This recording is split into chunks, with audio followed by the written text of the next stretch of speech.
Hi, I feel I have not been crystal clear about summary writing, so that's my goal in this video because writing summaries is one of the key skills that I want you to master this semester. It's really important reading and writing skill that will serve you in all of your college classes.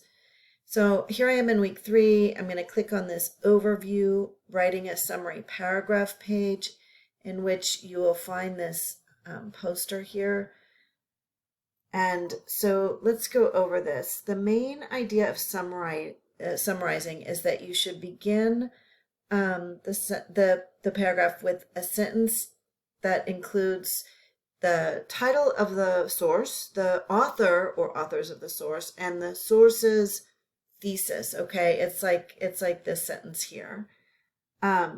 You should then go on to include the article's major details or main ideas, and that's what we're trying to get at with the keyword work that we've been doing. But it's not enough just to list the keywords. You have to incorporate them in sentences and explain them. So you can see that is done here and over here as well. Let's see. So next week, you'll be writing your first essay in this class, and it will be a summary response essay based on the Stendhal Rost's TED Talk or the Dalai Lama and Howard Cutler's article called The Source of Happiness. I recommend that you decide now which source you feel most interested in and which one you have the most to say about. And you shouldn't base it on the length. I know that the Source of Happiness article is longer, but there's perhaps, as a result, more to say about it. So you shouldn't choose the video because it's shorter, I guess is what I'm saying. You should choose the one you feel like you have the most to say about. So once you decide which one you want to write about, you should be sure that your summary of that source is excellent. And if it's not excellent, then please work on it. And how do you know if it's excellent? Well, go and look at my comment, look at your grade, look at my comments, go into the file, really important, go into the file and see my green comments, and ask yourself if it fits the rubric that I just showed you, that poster sort of outlines.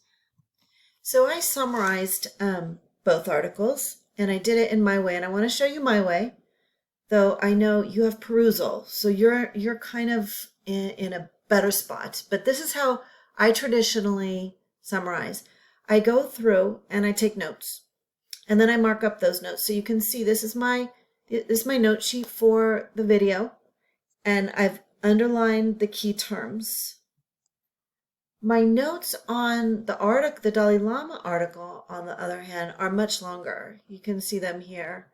They're that long, 3 pages and a little bit, and you can see. Let's see. You can see that I marked this up in a different way, and the way you mark, it's really personal, the way you mark up a text, but what I did here is I underlined what I thought were the key terms.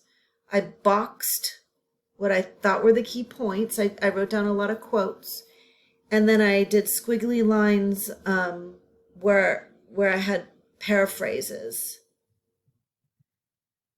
So I did that on each page. And at the end, I made a list of all the key terms I found. Way too many, obviously. I think I said 4 to 7. You want to be looking for 4 to 7. So then I put a little a dash by the 7 that I thought were the most important key terms. A lot of them are repetitive.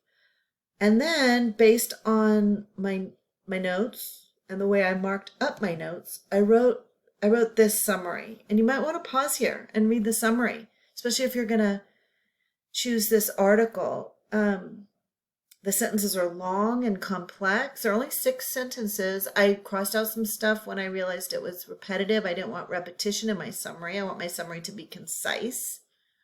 I have no personal reflections or opinions in the summary. Those don't belong in the summary.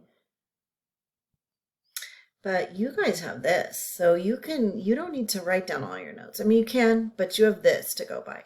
So now I just want you to go back, check out your summary, choose which article you'll be writing about next week, and